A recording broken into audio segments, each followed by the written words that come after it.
Bem-vindo ao canal Deus no Controle.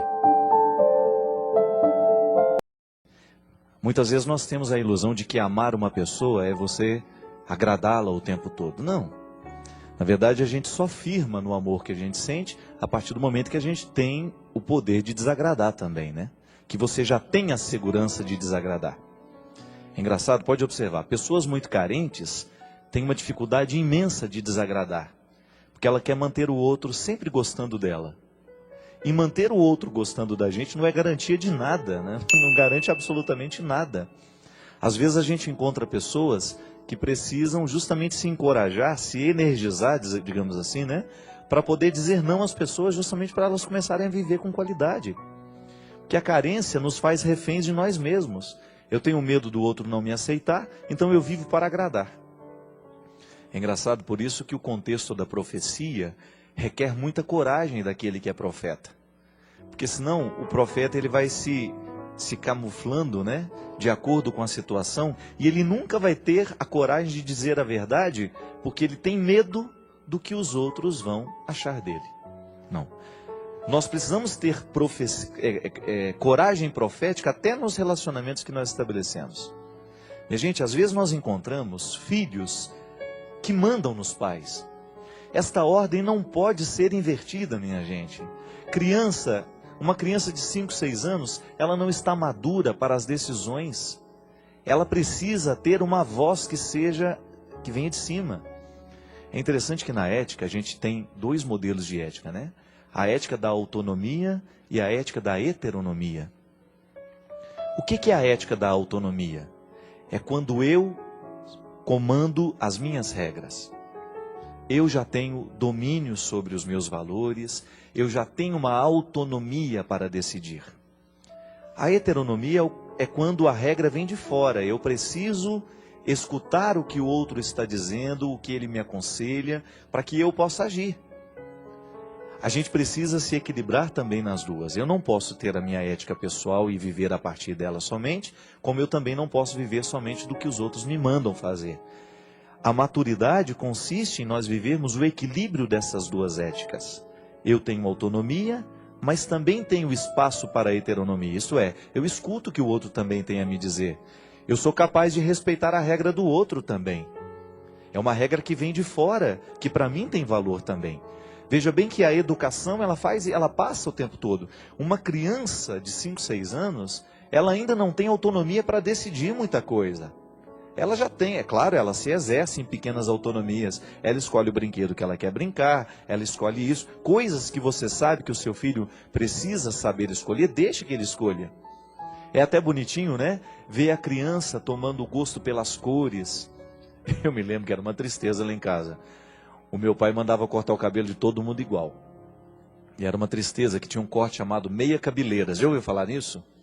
Era uma das coisas mais feias que podia existir na vida, né? Que era tudo suruca aqui, ó. E aí ficava só aquele topete. Assim. Meia cabeleira. Parecia o corte do exército, né? E eu já era meio assim, enjoadinho desde pequenininho, né? Quando via o meu cabelo dos meus irmãos daquele jeito, eu já me ficava ameaçado. E eu consegui convencer o meu pai a deixar o meu cabelo do jeito que era. Eu até tenho umas fotos assim. Eu tinha um cabelinho de cuia. Horroroso também, mas eu gostava, né? Parecia que tinha colocado uma cuia na minha cabeça e feito aquele negócio assim. É igual o cabelo do Maurinho, filho do Edson. Belezinha, um capacetezinho assim. Maurinho é lindo. E eu me recordo que igualzinho do China, do meu antigo diretor aqui, está lá em Portugal. Quando eu fiz essa experiência de convencer o meu pai a deixar o meu cabelo como eu queria, eu me recordo que eu me senti, né, valorizado. Pode ter certeza que naquele momento o meu processo de autonomia começou a se fortalecer dentro de mim. Diferente de uma criança que é mandada o tempo todo. Há crianças que não têm o direito de escolher a cor que gosta. Também eu me lembro que tinha sobretudo os gêmeos, né? É uma coisa mais triste que tem, aqueles gêmeos vestidos iguais, né? A gente saía, tinha uns amiguinhos gêmeos, aquilo despersonaliza, né? Porque fica tudo igual, né? E é uma das coisas que pode ofender dois irmãos gêmeos é isso, né? Nossa, você tudo igual, né? Não, não somos iguais. Gente, são pessoas diferentes. Mas a gente tinha mania de vestir tudo igualzinho, aquela coisa. Pode observar que depois, quando vai entrando no processo da autonomia, a própria criança rejeita, não quer mais a roupa que a mãe escolhe. Claro, tudo isso tem limite, mas é bom você perceber que a criança vai se exercitando e crescendo nessas vontades. Agora, pelo amor de Deus, quando você percebe que o seu filho está querendo escolher o que ele ainda não está preparado para escolher, e você permite, você está permitindo uma agressão moral nessa criança. Porque uma coisa é a gente agredir o nosso filho com o nosso tapa, né? Isso todo mundo vê, isso dá até cadeia. Outra coisa é você agredir o seu filho do ponto de vista moral. Como é que eu agrido o meu filho do ponto de vista moral? Quando eu, por exemplo, estabeleço uma discussão de adultos na frente de criança. Quando eu trato de assuntos que fazem parte do contexto da vida adulta, diante de uma criança, eu estou agredindo do ponto de vista moral. Então veja bem que a agressão, ela atinge a alma, ela atinge o espírito, ela atinge a vontade. Não é só o corpo que é agredido. E hoje, minha gente, é impressionante o quanto cresce a violência física e a violência moral com as nossas crianças. Quando você percebe que a vida está deixando de ser infantil. As crianças estão deixando de ser infantis. E eu tenho uma implicância de criança adulta, sabe aquela criança que quer participar de conversa de adulto? Eu não gosto disso não. E tem gente que acha bonitinho, né? Eu não acho bonitinho. Não acho interessante que uma criança de 4 anos tenha comportamento de adulto e que fique querendo dar palpite na conversa de adulto. Não. Criança é criança.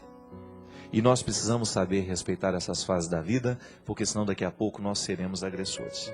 E eu me recordei que no meu livro, Quem Me Roubou de Mim, eu trato uma história justamente a partir desta agressão que uma criança sofre no momento em que ela não é corrigida. Porque depois ela volta com uma agressividade para os pais e os pais não sabem mais o que fazer. Uma outra história, uma outra mulher, que eu já tinha falado de uma outra história aqui. Nessa mulher não existiam marcas de violência. O que havia era uma expressão de cansaço num rosto que parecia ter envelhecido antes do tempo. O rosto é o retrato da história vivida. Nela o sofrimento não nasceu de agressões de um marido que não soube amar, mas de um filho que aos 9 anos de idade assumiu o comando da casa. Um filho sem limites, agressivo e totalmente arredio a qualquer forma de regra. Contou-me que o casamento havia terminado poucos meses antes. O marido, incapacitado de transformar a relação que ela estabeleceu com o filho, resolveu ir embora definitivamente. Deixou de ser marido, mas deixou também de ser pai. Ela disse que não fez muito esforço para que o marido ficasse. Ela alimentava a ilusão de que com sua ausência, o filho pudesse se tornar mais dócil, mas isso não aconteceu. Contou-me também que o marido não teve muita influência na educação do menino.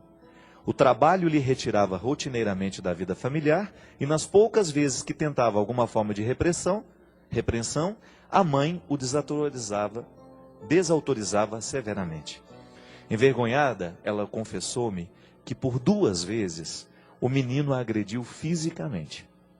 Na primeira ocasião, a reação agressiva foi pelo simples fato de ela ter passado pela sala sem perceber ter levado com o pé o cabo do videogame. Ele arremessou-lhe uma tesoura e machucou-lhe a perna. A segunda agressão resultou de uma pergunta corriqueira, coisa de quem ama. A mãe perguntara se o filho já havia tomado café. A envelhecida mulher salientou um detalhe interessante. Confessou-me que mais doído que receber uma agressão física do próprio filho era ouvi-lo dizer que ele desejava matá-la. Depois disso, ela percebeu que precisava de ajuda. Recorreu a uma psicóloga, mas o menino se recusou a entrar no consultório. A psicóloga a alertava para a necessidade de retomar a autoridade sobre a criança, mas ela não soube nem tentar. A vida não estava fácil. Estava sendo refém do seu amor. Reconheceu que errou por amar de um jeito errado. Não, ela não queria errar. Queria apenas livrar o seu menino da infância triste que ela vivera ao lado de um pai agressor. No ímpeto de fazer-lhe bem, acabou por alimentar no filho uma personalidade sem controle e monstruosa. Admitiu temê-lo. Reconheceu que escolhe as palavras para falar com ele porque tem medo da sua reação. A relação está invertida. O filho assumiu o controle da mãe. Ele tem acesso ao seu medo, sabe que é soberano porque reconhece a fragilidade da mulher que não quer errar. Não querer errar é uma fragilidade terrível. O medo do erro nos neutraliza as forças e não nos permite ir além do nosso pequeno mundo. Você já deve ter visto muitas histórias assim. Crianças que têm, parece um reizinho dentro de casa, né? Ele manda, ele desmanda, ele agride. Eu acho interessante, vocês já viram aquele programa da Super Nanny, né? A Super Nanny é durona, né? Ela não dá moleza, não. E uma das coisas que eu acho mais interessante na pedagogia dela é que toda vez que a criança faz alguma coisa errada, ela tem que ir para um cantinho da casa, não é? Um banquinho, onde ela vai sentar e pensar no que fez. Isso é muito interessante. Veja bem que não tem grito, não tem escândalo, mas a criança é levada a pensar sobre a sua atitude. Só que agora, minha gente, se eu pudesse entrar dentro da casa dos outros e dar palpite, eu não vou fazer isso, né? Já chega os problemas que eu tenho. Eu ia colocar o pai de castigo, porque às vezes o erro vem muito, é do pai também. Ó, vão sentar aí no banquinho vocês dois aí, e vão pensar na atitude que vocês estão tendo com essas crianças.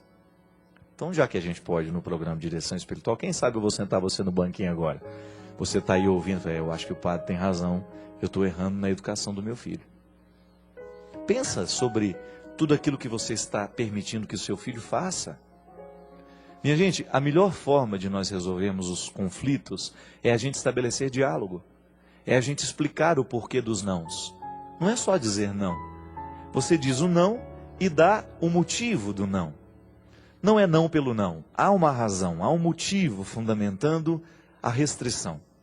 Nós não podemos pensar que um ser humano vai dar certo somente a partir de permissões.